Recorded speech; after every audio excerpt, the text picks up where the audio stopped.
He's John Timpane. And he's Don Rooney. And this is The Musical Innertube. Now, you may ask, why is this podcast called The Musical Innertube? And we may reply, because that's its name, of course. Now, how did this podcast get that name? Back in college, we hosted a radio show. Once, we tried to introduce a soothing musical interlude. Instead, we messed up and wound up introducing a soothing musical inner tube, and the name stuck. So here we are, hundreds of years later, still talking to interesting people about their interesting lives. Difference makers who really make a difference. I've had the privilege in my life of seeing Groucho Marx live on stage twice. Once was in the early 70s when an 80-something-year-old Groucho stood behind a podium at the Dorothy Chandler Pavilion in Los Angeles and told stories with a musical accompaniment by Marvin Hamlish. And the second time was a few years ago in Gettysburg, Pennsylvania, when Groucho was on stage cavorting. And it was this man who we're talking to today, Frank Ferrante, who smeared some grease paint on and became Groucho Marx. And you can see him do that on your local PBS station as it airs Frank Ferrante's Groucho, An Evening with Groucho. Frank, welcome to the Musical Innertube. Thank you. Thank you, Don. Thank you, John. I appreciate it. It's really great to have you. And of course, I've seen Frank do Groucho several times, and I really have enjoyed him in a range of plays here on the East Coast, including an especially uproarious version of A Funny Thing Happened on the Way to the Forum, which I thought was one of the wildest things I've seen on the stage. But there were others. There was a play about your show of shows, where I think you were Sid Caesar in that one. Am I correct? That's right. That was Neil Simon's Laughter on the 23rd Floor. And I played Max Prince, who's the Sid Caesar inspired character, of course, the great comedian. And it all takes place in the writer's room with the ilk of Mel Brooks and Neil Simon and Woody Allen. I love doing that show. I directed that as well. And that's at the Walnut Street Theater. And I think you've been subjected to more of my work than any writer should have to be. But I also did one. The last one I did there was with Ken Ludwig, the great farce master. Actually, you referred to me as farce master Frank Ferrante. But that was a comedy of tenors, which I also directed and performed. I love doing farce. Yes. When it's done well, there's nothing quite as exciting. And I think it was in a couple of year period. I think there were 5 pieces that I did in that area in Philadelphia, Bucks County area, and such a beautiful tradition of theater there and history. The Walnut Street Theater, where you've done those performances and where John saw you, was a place where Groucho performed back in the 20s, right? That's right. Perhaps the greatest success the Marx Brothers had was in Philadelphia at the Walnut Street Theater when they performed a show called Alsatias, which was actually was broken in Allentown at what was then the Lyric Theater. I'm not sure what it's called now, but it's still there. They did a few days there, and then they went to the Walnut that following week, and still have the record for the longest run at the Walnut Street Theater. And the Walnut Street Theater has been around since 1809. So the most continuous weeks. It was the success. Again, those Philly audiences are amazing. The success of that run catapulted them to Broadway, their first Broadway run of all ever, before Coconuts and Animal Crackers. And that really had a lot to do with that community, that theater community. And I still feel that when I go back there. When I do those one-nighters, and John, you've seen me do them, and you can sell over 1,000 seats on a Monday night, and it feels like a rock concert. And it has a currency, the show, and that's why I like doing the role, because of the improv nature of it. Grouch, it's innately, it's a surprise. He was surprising. We didn't know what he was going to say or do next, and I try to conjure that effect, with my Groucho performances. And most of the work that is interact. Even A Funny Thing Happened on the Way to the Forum, which was so fun to do. And I did a lot of cross casting. At that time I had men playing women's roles and vice versa. And it was a fairly diverse cast. We had a person of color for Miles Gloriosus. I was proud of how all of that played out, but mostly I was proud that it was funny. And I had great actors. I had carte blanche in terms of casting. I can go to Philadelphia, New York. So mostly Philadelphia talent, which is a very deep pool, as you know, John. It's just, I love the rat-a-tat nature of it. And it's just an uproariously fun piece to do. When he got sent to sing Sondheim, I've never sung Sondheim before, and so there I was singing. But part of the fun is that as Zero Mostel did, you can take to the audience. There were just enough sprinkle of improvisation to give it a real buoyancy and surprise factor. Frank, often I've noticed, and I don't know how you choose your moments, but you've got great timing, of course. But you tear down the fourth wall and just start talking to the audience, right? I've seen it a couple of times. You did that in your Groucho show. You also did it in Funny Thing, and I'm just wondering, do you know when you're going to do that? Have you done it on the fly before? Oh, yeah, actually, you did it on Laughter also, and I'm just wondering. It's wonderful to do because I think it reminds everybody that they're there seeing a show, which is part of the fun. That here I am, I'm Groucho, and now here I am, I'm a guy playing Groucho. Getting you to join the fun, and I just love that thing. And I'm just wondering if that's just something you do. When you're going to do it, or does it just strike you as sort of like a malign spirit and say, hey, let's do this now? I'm just wondering. It's honestly, it's a combination, John. Sometimes I know the areas that I'll improvise. I won't know what improv I'll be doing. Sometimes it's right off the cuff. With a funny thing happened on the way to the Forum. That's a burlesque. That's a vaudeville. It's so interesting. Sondheim loved that show. It was the first show, as you know, that he did lyrics and music for. He was so proud of it. I was fascinated to read that he would go to see amateur productions, school productions, because he just loved that show and it meant so much to him. But back to your question, for a show like An Evening with Groucho, it's also designed for improv and interaction. Sometimes I'll just go nuts. Sometimes the tougher the crowd, and the crowd's, meaning it's not giving me the response that I want.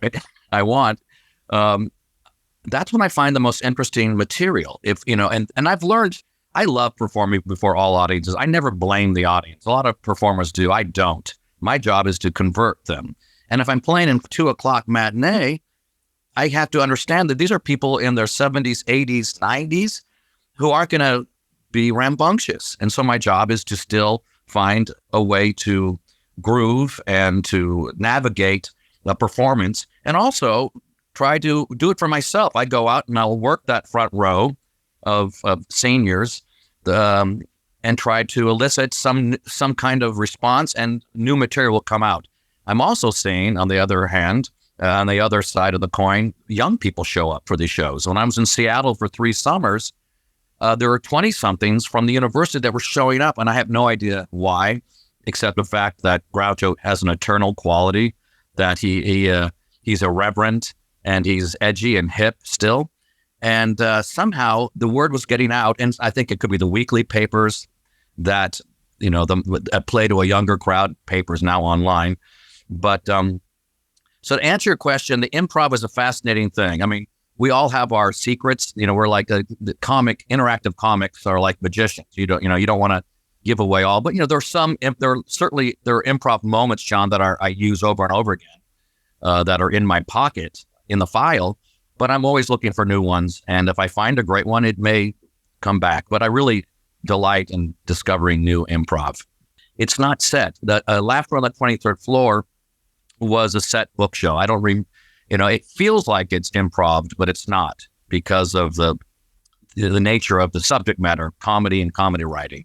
But that's a strict show, like all those Simon shows need to be. To me, they have to be extremely precise. Every move, every syllable. And quite frankly, if you have 7 out of 9 actors who are great at it, that's not going to do. You need 9 actors who kill it for it to go from good to great.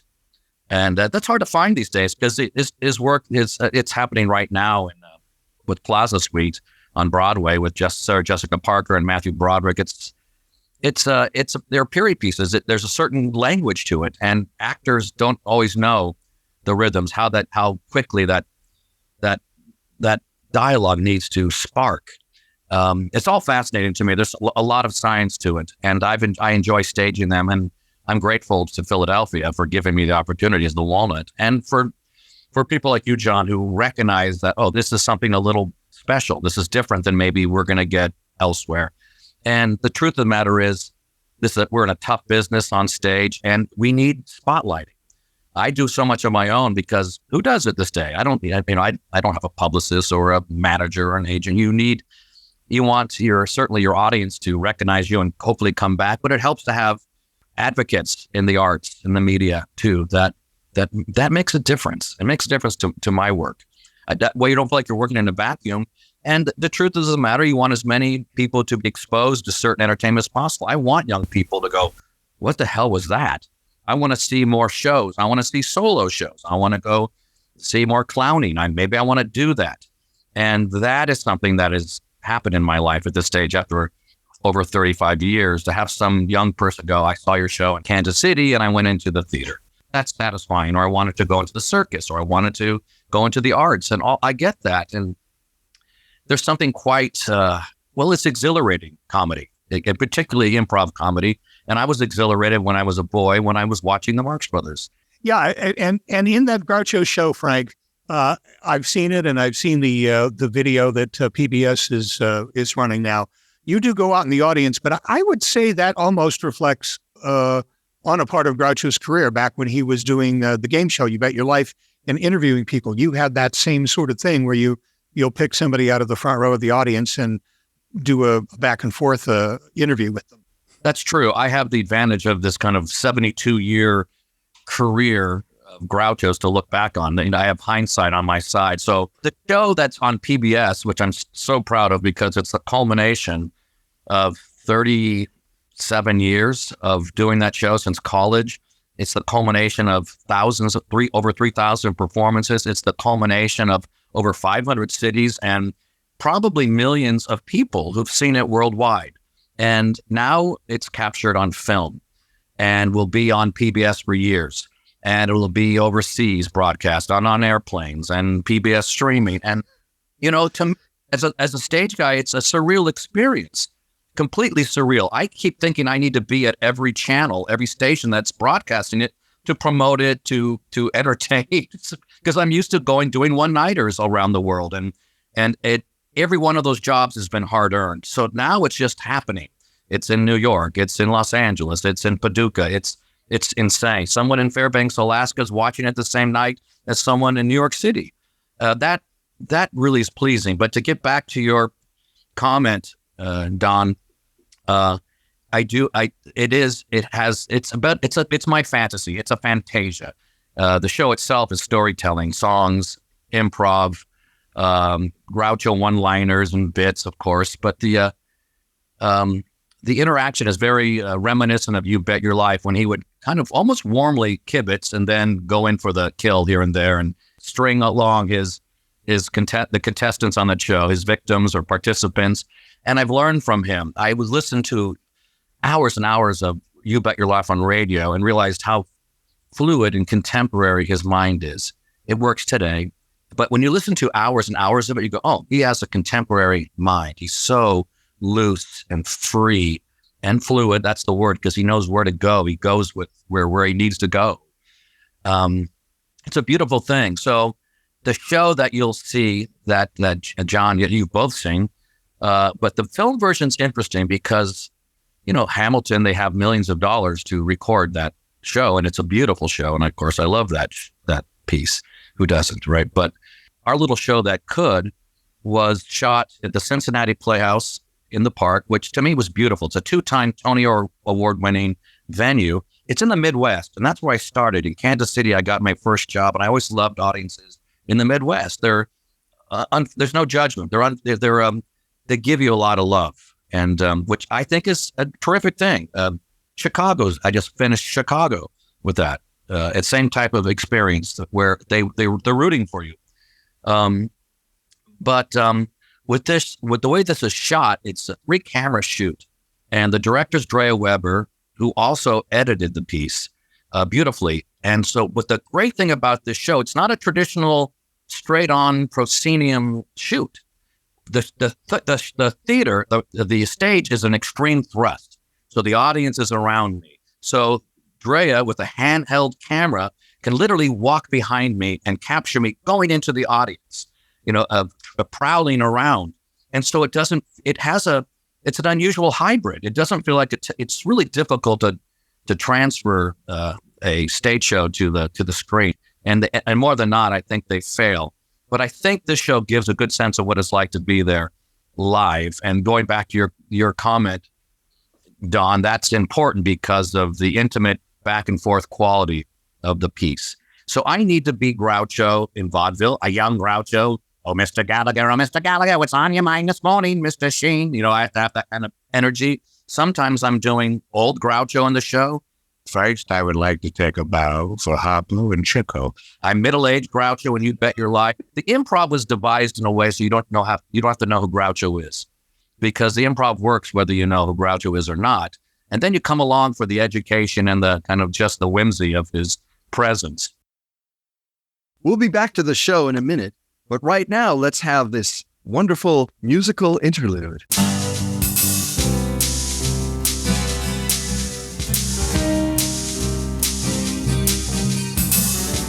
Frank Ferrante is the recipient of New York's Theatre World Award for Outstanding Debut, a New York Outer Critics Circle nomination, London's Laurence Olivier Award nomination for Comedy Performance of the Year, Washington, D.C.'s Helen Hayes nomination, and 2 Connecticut Critics Circle Awards. Frank is a mainstay at Philadelphia's historic Walnut Street Theater, and he has performed lead roles in many of the country's most prominent regional theaters, including Washington, D.C.'s Arena Stage, Cincinnati Playhouse in the Park, Milwaukee Repertory Theater, the Bucks County Playhouse, Boston's Huntington Theater, New Jersey's Paper Mill Playhouse, and Atlanta's Alliance.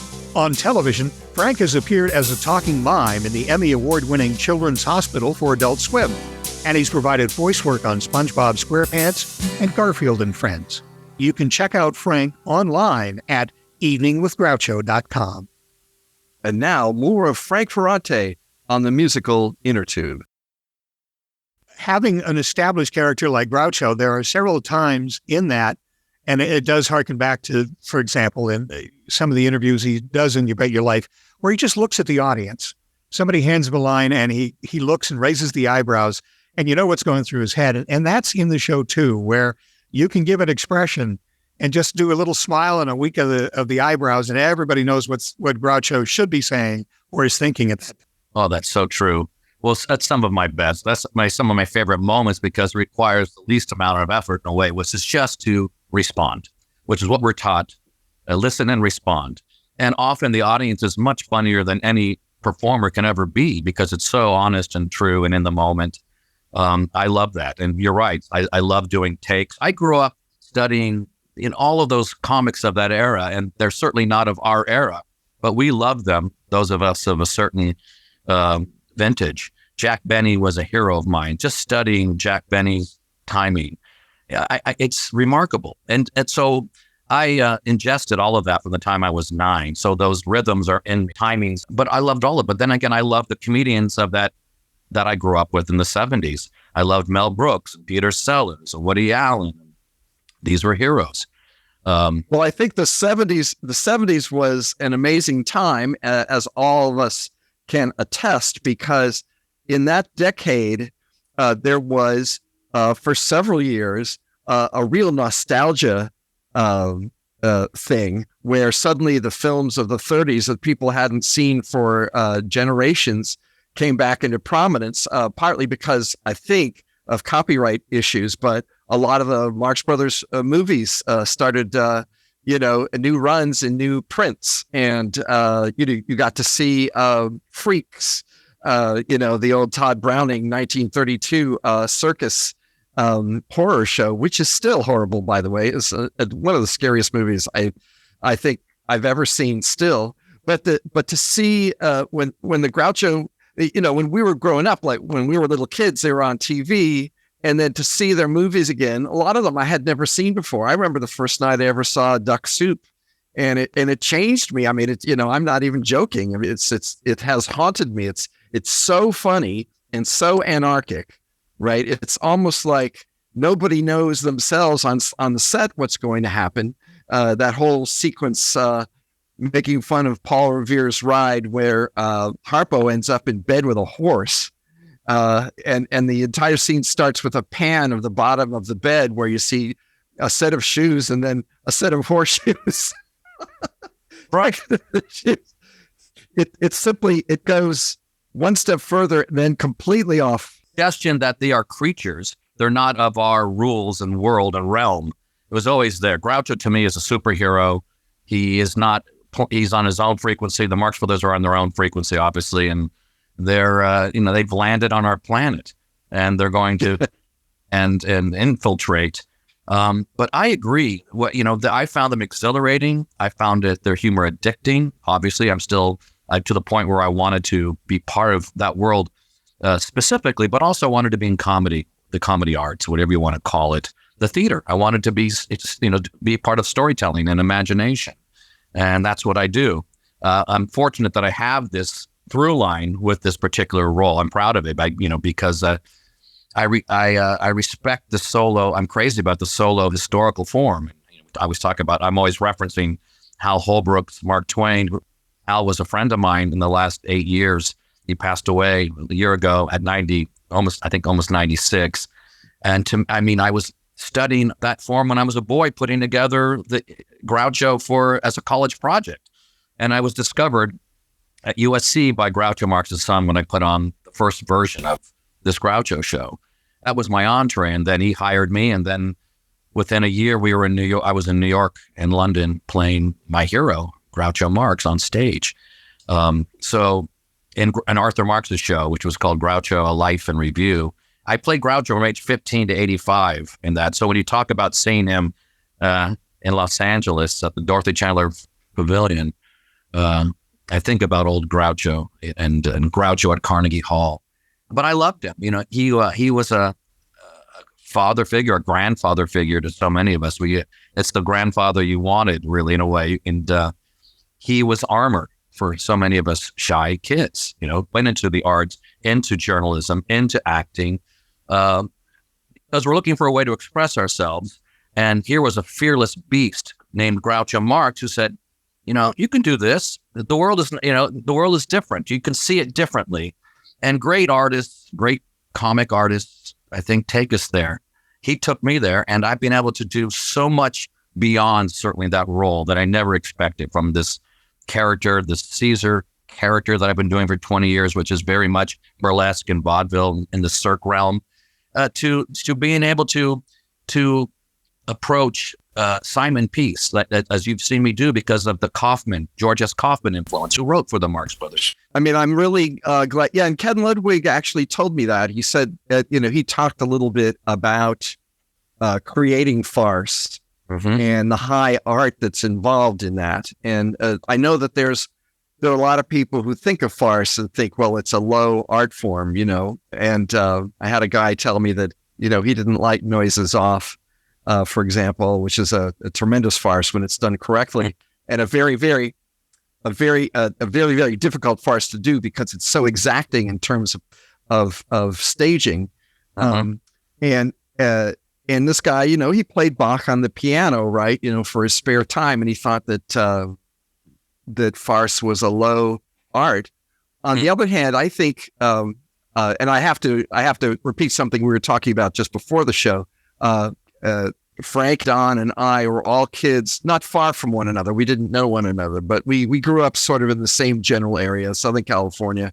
Frank has movies of himself doing the Groucho Marx walk with an imaginary cigar through his living room. So do I. I have that too, and it's partly because Groucho seemed to just blow the roof off. There seems this freedom.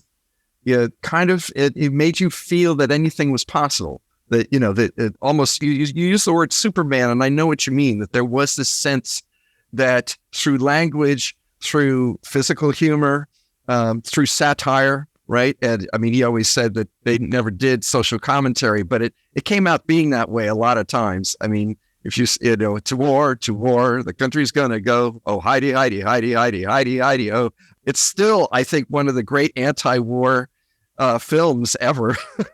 I just think I remember that power of Groucho Marx to give kids, you know, who are 9 and 10 and 11 and 12, this huge rush. Really, that's all I can think of to call it.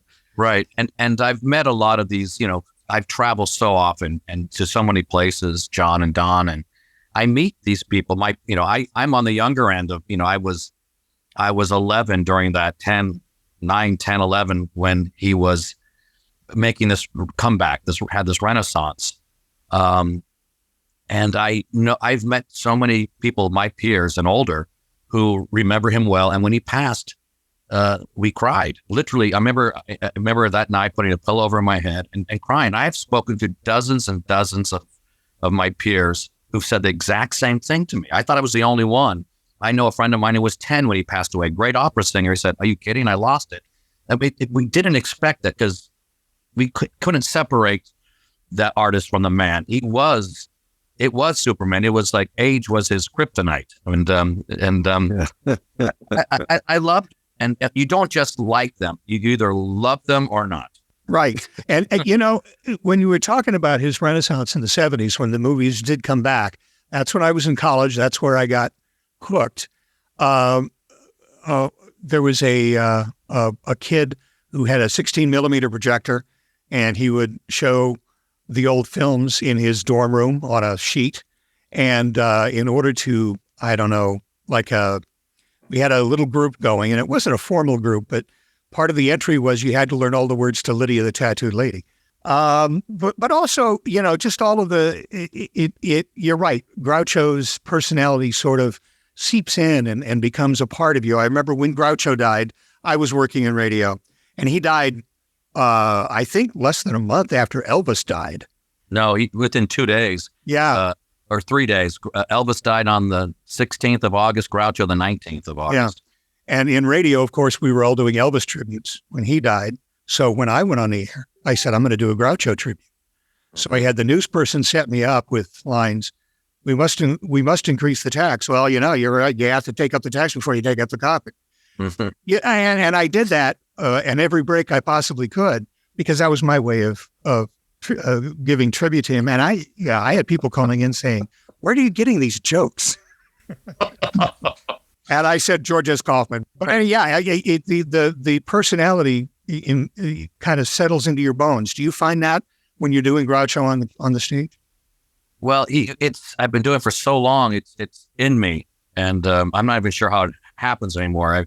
I know I have a process of warming up physically a bit and vocally, but you know, it's a process. It's a ritual.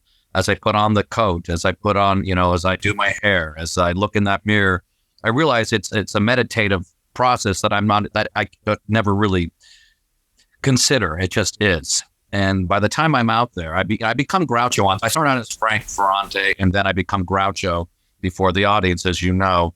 And then you're shot out of a cannon. And then after the show, I'm Frank again, which I thought was a great idea. That was the director's idea, because there's only one Groucho. I'm giving a fan and actor's interpretation, filtering. But to answer your question, certainly when I'm on there, I feel that freedom. It's always nerve-wracking before you go on stage. That never goes away, but you find out a way to channel it and use the adrenaline, of course, and put it toward the performance and so forth. But yeah, it's wonderful to be possessed by him. I was just in Philadelphia recently doing the show at the Walnut, a one-nighter. It was packed, even with a storm, and it was a matinee, a 2:00 show, and it was one of my favorite performances. The audience, they all knew it. They know him. They knew him.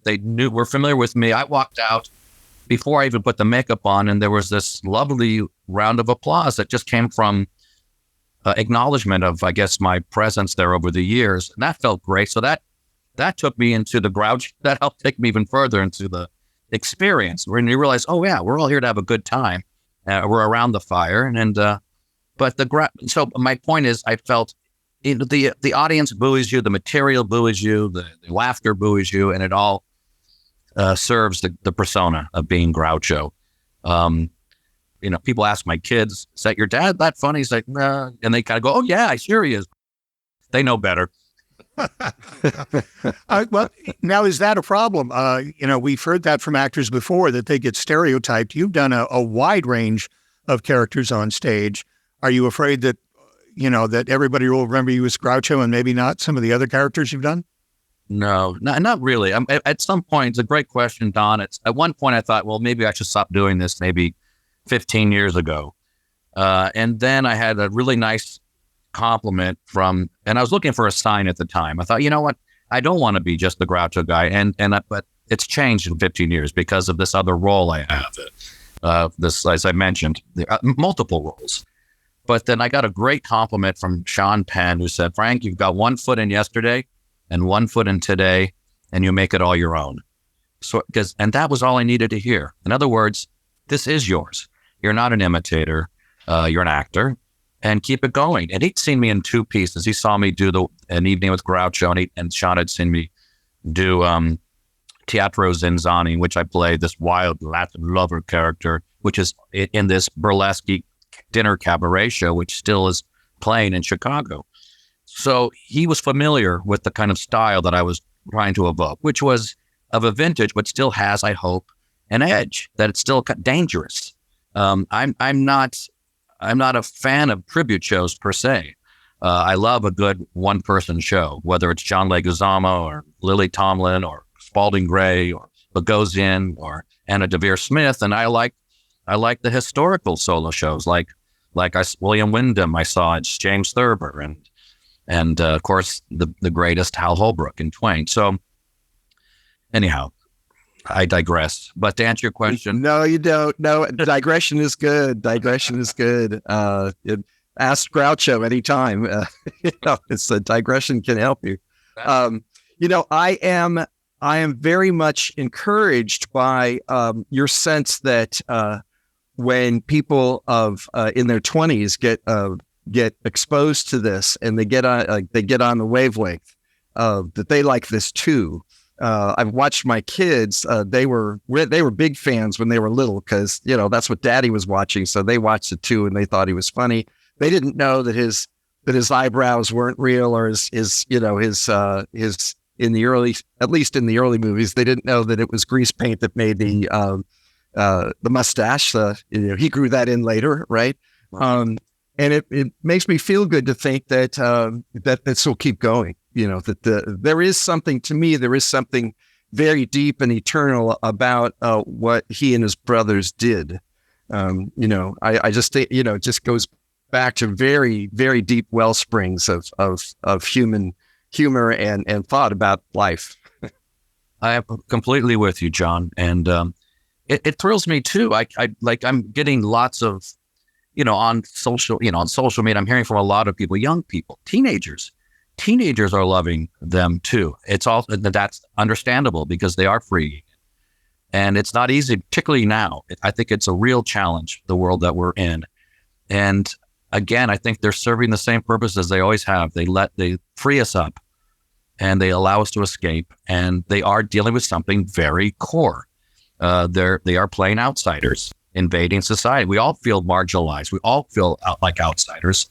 I would say I always feel like I'm not hip, and that's another kind of a miracle of what's going on right now, is that there is a certain kind of acceptance that this is still matters, and that people should see it, and people who are young should see it, and I'm very proud of that. I find it very moving. It's as you know, it takes so much to get anything done in anything, in any business, and so the fact that I was able to convince people that this has value, from a distributor to every time a station comes in that says yes to putting it on, it's a victory for me. Pittsburgh just said yes, yay, whoever. And so that matters to me, that there is a life for it, even when I'm gone. And it's a wonderful record of someone who's done a show for a long time. I would like to do it as long as Hal Holbrook did his, which was 62 years. He was working until he was 92. He retired in 2017. And he lived another several years after that. But, as Hal would say, Hal was steeped in a love for his character, for Mark Twain, as I am for Groucho. And we both feel compelled to share their lives. Whether you're interested or not, we're going to cut through. We're going to, and he'll see, I think he saw it as missionary work. So we go to town to show you how special this person is, and that this might make you feel good. I felt it was a mission when I was in grammar school, putting the movie, you referenced the fact that the movies played when we were kids. Well, there were only 3 channels or 4 channels at the time, and there'd be Marx Brothers Week or Humphrey Bogart Week or Mae West Week or W.C. Fields Week. And in prime time, Monday to Friday on your local channel, in my case, it was KTLA Channel 5, you'd be able to see a week of Marx Brothers movies. So you'd see Duck Soup on a Friday night, 11 o'clock at night, you'd see Groucho in his middle years in You Bet Your Life, and then you could catch him in his 80s on a talk show. So you're seeing the 3 ages of Groucho. But it's they're in some ways they're less accessible and more accessible. You can go online and find clips and so forth. But when there's only 4 channels around, and they're playing Marx Brothers on one of those channels for a week, it's going to cut through. And one of the interesting things about that, though, and about Hal Holbrook going into his 80s to do Mark Twain sort of sat around and talked. Your Groucho runs, jumps, leaps, dances. Are you working your way towards that Groucho I saw standing behind the podium and just if you do this for a number of years, are you going to have to cut back down on the physical stuff and maybe work your way toward the older Groucho? It's a great question, Don. One I've been contemplating for 30 years. But I've been blessed with a lot of stamina and a relentless kind of approach to it all, good energy and good health. I am portraying Groucho in his 30s, and I am of the Groucho of the You Bet Your Life age now. So as long as I can keep going and create the illusion of this younger Groucho, fine. But I have thought that as I get older, because I would like to do this when I'm 85, that I'm going to keep rewriting the show. The show gets rewritten constantly. I'll cut stories, I'll cut songs, I'll add stories. A lot of that's the director. I don't know if you've seen the film version of it, but it was the director Drea Weber who said you need to tap more into his passions and interests. The fact that he was a voracious reader. So we have a nice section with talking about his relationship with T.S. Eliot, his correspondence, Yes. and we put in Titwillow by Gilbert and Sullivan because he loved Gilbert and Sullivan. So it shows a different side of Groucho, the fact that he was an intellect, that he kept a dictionary. Groucho kept a dictionary in his glove compartment. Arthur Marx, Groucho's son, told me. I have one of his dictionaries right here in this house. To get back to what you're saying, Don, I think I'm going to have to make some shifts. I mean, I don't know if when I'm 84 I can jump off a stage 4 feet. I mean, I'm feeling it in my feet and my back already, but you know what? I think that energy we'll see. We'll play it out. I am all open to making adjustments that serve the piece. For our listeners who may not know about the T.S. Eliot Groucho Marx nexus, they had a sort of pen pal relationship, and they actually had dinner together, at least on one occasion. There's a famous occasion I know that Frank knows better than I do, where all Groucho Marx wanted to talk about was the wasteland, and all the T.S. Eliot wanted to talk about was Night at the Opera and Duck Soup, and both came very well prepared. Both knew what they were talking about. On one side you had an intellectual, very deep reader. On the other side you had a person who loved comedy. It was just not the sides that you would have thought. And they did really connect on a very deep level. They did, but I think Groucho says he spent the whole week prior reading Murder in the Cathedral 3 times. He read The Wasteland 4 times. But I do tell that story. And Groucho quoted from The Wasteland during the course of the conversation. He goes, Eliot looked at me as though to say he was thoroughly familiar with his poetry. Really, the bottom line was Groucho said, can you imagine our greatest poet, T.S. Eliot, was more interested in discussing the Marx Brothers in A Night at the Opera and Duck Soup. But what for a poor kid that never made it past the 6th grade, that's another thing. As I get older, I have so much more appreciation for the journey to come from poverty to nothing compares to being 14 years old on the road alone and not knowing if you're going to get home or not, or eat or not, or get food poisoning or be robbed. I mean, he is the product of a rough life, of challenging existence, whether he knew it or not at the time, who knows? but there was a reason that he was parsimonious. He lost all his money in the stock market, $250,000 then. So imagine how that translates now. I have great affection for him, and just, I have access to letters that he wrote to his daughter, and I knew Arthur Marx, his son, extremely well.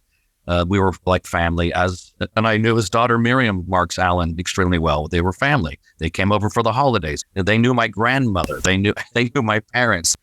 So our families were intertwined, and we loved each other. And so I was able to see kind of the product of what it was like, the result of what it was like to be raised by Groucho Marx. And it was a mixed bag, certainly. And you can write a book about that subject matter alone. I had one kind of lovely moment with Arthur, who had this kind of, I don't like the expression love-hate, but certainly a conflicted relationship with his father. I don't think he ever hated his father. I think he had a hard time comprehending some of his moves, and I'm sure Groucho felt the same way about some of Arthur's decisions. But I was at Arthur's house in Bel Air, and I'm in his backyard, and Groucho was no longer in the ethers. When we loved each other, we were friends apart from our initial connection, which was Groucho inspired. And I'm smoking a cigar, which I rarely do, but we're in his backyard as the sun sets, and then we go inside. I leave the cigar outside, and he goes, "Frank, what are you doing?" So, "What do you mean?" "Why? Don't leave the cigar out there." "Well, I don't want to get smoke in the house." "No, bring it in. It reminds me of my father." It was such a beautiful 85-year-old Arthur talking about his dad. And I saw him heal in a way and kind of let go. But both of them loved their father. They had a mom who was an alcoholic, and he did a lot. He carried a lot of the burden and responsibility of parenting. And he wasn't a natural parent because he was on the road from the time he was a child. It was not a traditional family structure there. Yeah, and again, in the Evening with Groucho, you do say there's a space where Groucho delivers a little something about each of his brothers, and it was obvious then, and again, when I saw him when he was 85 and telling his stories, he told Chico stories and Harpo stories. He loved his brothers, and he was very, very, as he got older and his fame increased with the game show and the other brothers kind of faded a little bit, he didn't want anybody to forget Harpo and Chico, and he made a point of saying how much he loved them. That's true. I've heard audio of Groucho when he was in his early 80s, and that audio was used, I guess it was bootlegged, was used for the Marx Brothers scrapbook, which is a fairly racy, unfiltered take. Groucho, in fact, sued over it. But I've heard the audio, and it belies it all in that Groucho's tone is soft. It works. It's works better. It's more. You can consume it in a different way when you hear it. You don't. He says, "I love my father. My father was a gentleman." He talks about his love. I mean, for a son to talk about his dad, you don't expect that, but he uses the word love. And he's asked straight out, "Did you love Chico?" They were opposites. There was conflict there. Chico once disappeared from a Broadway tour. So there was a lot of that going on. And Groucho was an uptight figure generally, and very dutiful and disciplined, and for the most part, and well in temper. He says about Chico, of course I love Chico. I love Chico. And it's a beautiful thing. So, Frank, I know you're going to love this story. I was at a conference about comedy up at the Mohunk many years ago, and the guy who was running the conference asked me if he could seat a woman at our table whom he thought I would love meeting, and it turned out to be Minnie Marx. And no one was talking to her. And so he sat her at our table, and it was a good thing for her because I had all sorts of questions, and she had all sorts of stories. And one that I had heard elsewhere, she actually was on the set of some of their best movies, and she said for Duck Soup that you could hear summaries of Hitler's speeches on the radio in Los Angeles. And during their breaks, which were many, the brothers would stand around and listen to these and just look at each other. And you could think about, and they obviously hated what they were hearing, and they also knew that they were the targets of what they were hearing, and that they sort of stood in some ways for the opposite, right? For openness, for sort of anarchic abandon, for joyful language, and everybody being equal in comedy. And to hear Hitler calling for the opposite and calling for the extermination of certain peoples, it made a big impression on me, because, and it did on her too. She said, "I'll never forget it. It's like, the forces of good and evil, not even knowing that they were engaged." Right. That was Maxine Marx, Chico's daughter, actually. Yeah. It was yes, it was eldest of the Marx grandchildren. But yes, she because that she was the oldest, she was able to have all these experiences with them like that. And she was on the road with them at times. I think she was brought on stage during Animal Crackers on Broadway. It's funny that I love the lyric that was cut, or added, I should say, about Hitler for Lydia the Tattooed Lady when Groucho was entertaining the boys, right? Was doing Bond tours. That Lydia, oh Lydia, say, have you met Lydia? Lydia the Tattooed Lady. When she stands, the world grows littler. When she sits on Hitler. I've never heard that. That is so good. Yes. Littler and Hitler. You got to love it. Well, Frank, before we go, you had mentioned earlier about the other character you do, who is in Ted. You have to help me out here. Teatro Zinzani. Teatro Zinzani. What is that exactly? It is something that I think since you're both lovers of vaudeville and theater and burlesque, I'm sure, and it is an kind of an elegant vaudeville. It's a cabaret dinner show that takes place under a 100-year-old Spiegel tent, which is a Belgium tent. It has a live band, the best acts from all over the world, and I'm in essence the MC. You've got aerialists, trapeze artists, singers. I've worked with Joan Baez in that show, Sally Kellerman, the Tony Award winner Lilian Montevecchi of Nine, who was a good friend of mine. So you have these really incredible lead figures, hosts, and then you have some of the greatest acts, literally from Russia, Ukraine, Israel, Australia, you name it. So it's a variety show, but it's in this incredible environment. It's hand carved wood, stained glass. It's chandeliers. It's all in the round, obviously, and all of the action takes place on this 9-foot diameter. And I play the Caesar, the host for the evening, who is extremely brash and inappropriate and irreverent and loves everything. Loves the women, loves men, loves dogs, loves cats, would love a moccasin. So he is this outrageous character that is taken off. So when I play San Francisco, they know me, or I play Seattle, or I play now Chicago. And it was the first show to reopen the Teatro Zinzani was the first show to reopen the theater district during the pandemic in July of 2021. I'm very proud of it. I'm the first actor to address an audience. So it's a widely exhilarating evening, and it's inspired in some way by Groucho, in that it's a vaudevillian, that it's as close to a vaudeville as you're going to get, a contemporary version of it. So there you go. There's two ways that you can see Frank live and in living color. You can see him doing Groucho, and you can see him doing Caesar. And I'm assuming that if we go to eveningwithgroucho.com, we'll find your itinerary with Groucho. Where would we find playing for Caesar? That'll be there too. Everything is on eveningwithgroucho.com, including the broadcast that will be going on for the next 4 to 8 years of the PBS special. So yeah, it's a great resource, and thank you for even mentioning it. I appreciate it. Oh, you're welcome. Again, as John said, keep the checks coming. Oh, so you don't want my checks, believe me. All right. Well, thanks very much for being with us today, Frank Ferrante. It's been a pleasure. And it is definitely a pleasure to see you in living color, and I hope most people will. And for those of you who can't get out to see Frank on stage, please do tune in that PBS special. You get a really, really good idea of what happens when you spend an evening with Groucho. Thanks, Frank.